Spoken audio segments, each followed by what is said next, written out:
certainly not supposed to be here. How exciting.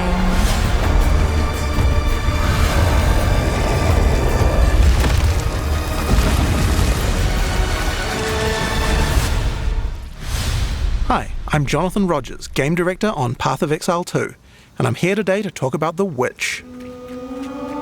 Most classes have access to some kind of minion, but if you want to control an army, the Witch is probably the class you want to pick. In PoE 2, most minions don't require summoning manually. This scepter gives me a couple of free warriors, but it's also going to give me another resource called Spirit, which you can spend on whatever minions you want. You can see the Spirit bar above the mana here. On the skill screen, you can pick the composition of your army. This is a level 2 area, so I can only afford one other minion. I'll pick a sniper for now. You can stay in the back with me. When minions die, they'll be revived automatically so long as no other minion has died recently. So before your next battle, all your minions will come back to life.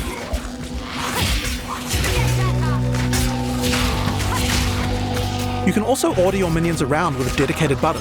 Tell them to move to a specific location, attack a specific enemy, or even open a chest or door for you. Open that. We also have temporary minions. This spell is called Unearth. If it kills a monster or if it hits the corpse of a monster, it creates these bone constructs. They can't take many hits and have a limited lifetime, but you can build up a real army with these.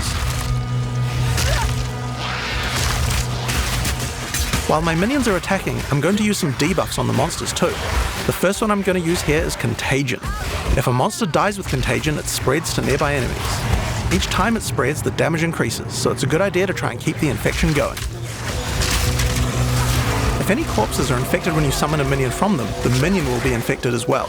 Each time they hit an enemy, they'll continue infecting them. It's nice to have an army of infected scorpions on your side. I also have another chaos debuff called Essence Drain. This one does even more single target degen. If the monster is infected with Contagion at the same time, then the Essence Drain will spread as well. This can turn into a real plague of destruction. Another minion type I can summon are zombies, but they require a corpse. These will do nicely. They don't come back to life if they die, but they're fairly tough and can bolster your minion numbers. Many minions also have command skills. I can order my sniper to deploy a gas arrow on the battlefield to get some damage over time.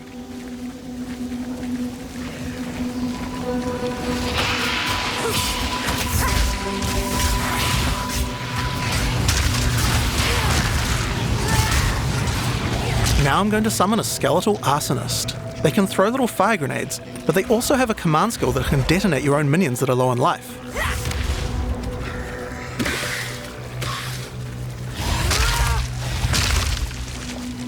When you see the red indicator, use the skill and the minion will go boom. It's particularly nice on these bone constructs because they expire quickly anyway. So, let's take all these tools we've found and fight the boss of this area, the Carrion Crone.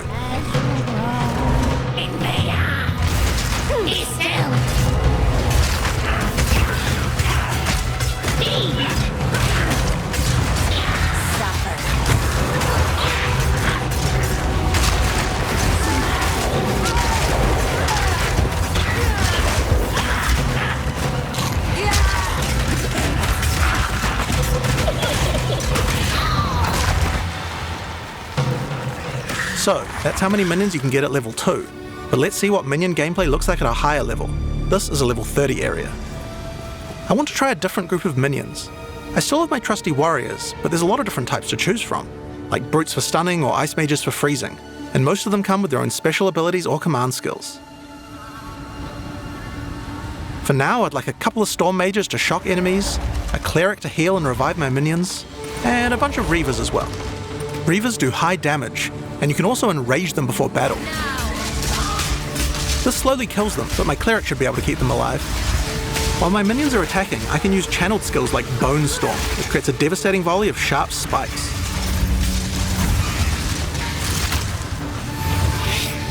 The Storm Mage has a useful ability if lots of your minions die. He can summon a lightning storm to strike the location of every dead skeleton in your army. Just like that. We also have a type of skill called Offerings. These let you impale one of your skeletons on a big spike of bone in order to buff all of your other minions. The one I've just used here is called Pain Offering. It makes all of my other minions faster and deal more damage. After the battle, we have some extra corpses. We don't want those to go to waste. Profane Ritual consumes a corpse to create a power charge, which can power up some of my other spells. If I use them to summon zombies, I can create super zombies, which are more powerful.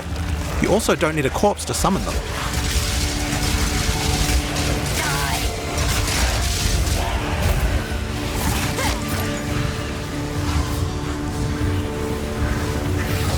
I can also use power charges to channel Bone Storm. If I do that, it adds a devastating AoE.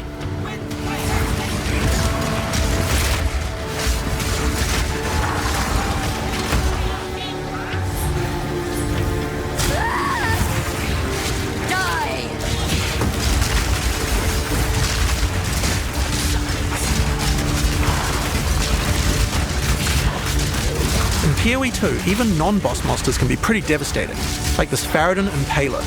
There's a wide variety of abilities and is pretty tough to defeat. But maybe I can put the body to a better use. This is a Bind Spectre gem. Using it, I can take the body of any enemy and capture its spirit so that I can keep it as a minion. Any monster can be captured, but the spirit cost depends on how powerful the monster is. It takes a lot of spirit for such a powerful enemy, so I'll have to unsummon a lot of my other minions, but it certainly seems like it might be worth it. Give me your essence. If the Spectre dies, just like any other minion, it will respawn after a short time.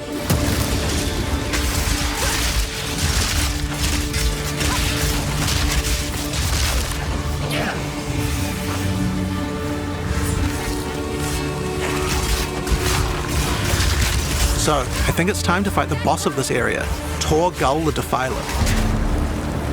You are relentless, and that makes you predictable. The end of Marraketh's tyranny is nearly at hand.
None will stand in my way.